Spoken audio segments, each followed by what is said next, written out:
मित्रांनो, तुंबाडची मंजुळ हा सिनेमा मी आताच सिनेमागृहात पाहून आलोय. सू फ्रॉम सो हा या कन्नड ब्लॉकबस्टर मूवीचा रिमेक आहे जो मराठीमध्ये बनवला गेला आहे. एक गोष्ट मला खूप जास्त आवडली ती म्हणजे लोकांचा प्रतिसाद. लोक भरभरून आली होती, गर्दी करून आली होती आणि खूपच चांगला रिस्पॉन्स मिळत होता या फिल्मला. आणि या रिव्ह्यू मध्ये आपण ह्या सगळ्या गोष्टी डिस्कस करणार आहोत की कुठल्या गोष्टी मला आवडल्या, कुठल्या गोष्टी एक्सपिरियन्स करण्यासारख्या थिएटरमध्ये आणि कुठल्या गोष्टी अजून थोड्या बेटर होऊ शकल्या असत्या. म्हणून व्हिडिओ शेवटपर्यंत नक्की पहा. ट्रेलर बघून तुम्हाला असं वाटलं असेल की ही फिल्म हॉरर कॉमेडी आहे, पण ह्या फिल्म मध्ये हॉरर काहीच नाहीये, फक्त कॉमेडीच आहे आणि खूपच साधी सोपी गोष्ट आहे. एका शांत गावात अचानक गोंधळ माजतो जेव्हा केशववर भूतबाधा झाल्याची चर्चा पसरते. केशव एक साधा मुलगा आहे ज्याची भूमिका ओम भूतकर याने साकारली आहे. गावातील प्रत्येक जण भीती, अफवा आणि अंधश्रद्धेच्या भोवऱ्यात अडकतो. पण खरंच केशवला भूत लागलाय का, की ह्या मागे काहीतरी वेगळं रहस्य दडलंय, हे जाणून घेण्यासाठी तुम्ही हा सिनेमा नक्की पहा. रवी अण्णा नावाचं एक पात्र, गावाची एक खूप प्रभावशाली व्यक्ती, या प्रकरणाची छडा लावण्यासाठी पुढे येते. स्थानिक पुजाऱ्यांपासून ते मुंबईहून बोलवलेल्या करुणाकर गुरुजींपर्यंत अनेक जण केशववर भूत काढण्याचा प्रयत्न करतात. त्यामधून कळतं की हे भूत तुंबाडची मंजुळा आहे. भय,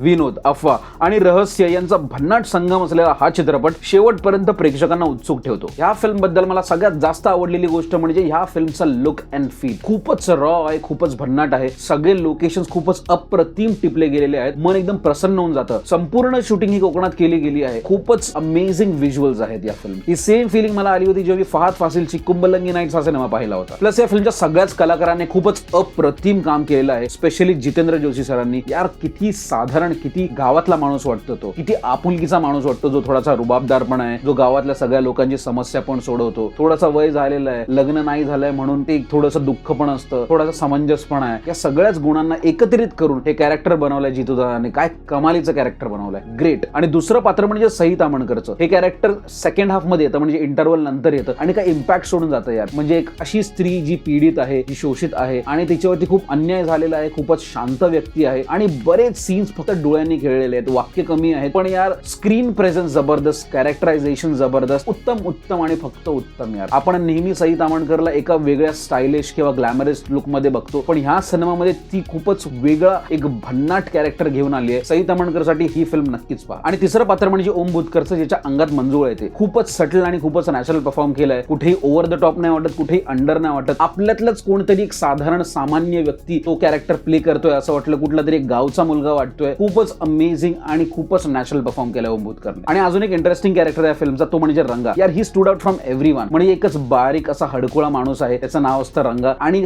जर तुम्ही फहाद फासिलचे फॅन असाल, आवेशम हा चित्रपट पाहिला असेल, तर तो कॅरेक्टर रंगा आणि ह्या व्यक्तीला तुम्ही नक्कीच बोलाल की ह्याला म्हणूनच कास्ट केलं आणि म्हणूनच ह्या कॅरेक्टरचं नाव रंगा दिलंय. सेम टू सेम डिट्टो दिसतो आणि खूप दारू पितो आणि खूप दंगा मचवतो. ह्या पूर्ण फिल्म मध्ये जेव्हा जेव्हा ह्या कॅरेक्टरचा सीन आलाय, खूपच मचवलाय भाईने. यार अमेझिंग कॅरेक्टर. ह्या फिल्म मध्ये थ्रू आउट कॉमेडी एलिमेंट्स पेरले गेले आहेत. कुठेच जाणून बुजून कॉमेडी केलेली नाही वाटत किंवा कुठेच जाणून बुजून ओढून ताणून कॉमेडी करताय कोण असं नाही वाटत. ते अधूनमधून कॉमेडी पेरले गेले आहेत आणि खूपच योग्य त्या वेळेला ती कॉमेडी प्रेझेंट होते. आणि त्यामध्ये मकरंद अनासपुरे हे कॅरेक्टर येतं आणि त्यांनी पण खूपच भन्नाट काम केलेलं आहे.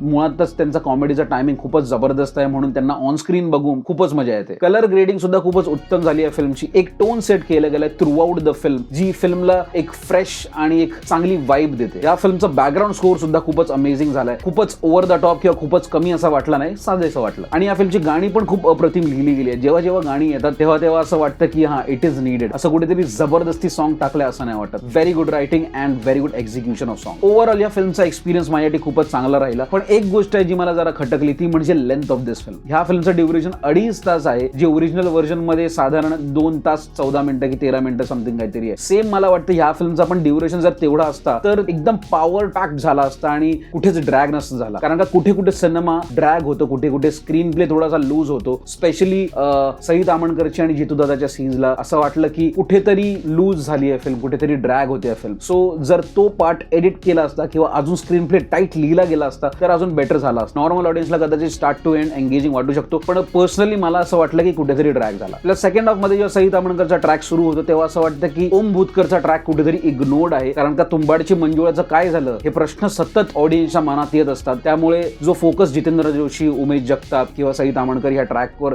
केलाय तो जरा असं वाटतं की एकतर तो खूपच टाईट बांधला पाहिजे होता किंवा अधूनमधून तुंबाडच्या मंजुळेबद्दल पण थोडासा फोकस जर आपण केला असता तर ते समीकरण थोडंसं जुळलं असतं असं मला वाटतं. पण ओव्हरऑल हा सिनेमा खूपच चांगला बांधला गेलाय. खूपच चांगली बांधणी आहे सगळ्याच सीन्सची आणि पूर्ण जी या कथेची. खूपच साधारण कथा आहे पण खूपच एंगेजिंग आहे मी म्हणेन. हा सिनेमा तुम्ही नक्कीच तुमच्या जवळच्या सिनेमागृहात पहा. खूप भरभरून प्रतिसाद द्या आणि खूपच छान गमतीशीर गोष्ट आहे, हलकी फुलकी कॉमेडी आहे and I guarantee you will enjoy your time. Will rate this film 4 out of 5. तर आम्ही असेच रिव्ह्यूज, रेकमेंडेशन आणि हिडन डिटेल्सचे व्हिडिओज बनवत असतो. जर तुम्हाला माझं काम आवडलं असेल तर नक्की फॉलो किंवा सबस्क्राईब करायला विसरू नका. व्हिडिओला लाईक करा जर आवडला असेल तर, आणि कमेंट बॉक्समध्ये तुमची प्रतिक्रिया कळवा की तुमचं ह्या फिल्म बद्दलचं मत किंवा या व्हिडिओ बद्दलचं मत काय आहे. भेटूया पुढच्या कुठल्या तरी व्हिडिओमध्ये. जय हिंद, जय महाराष्ट्र.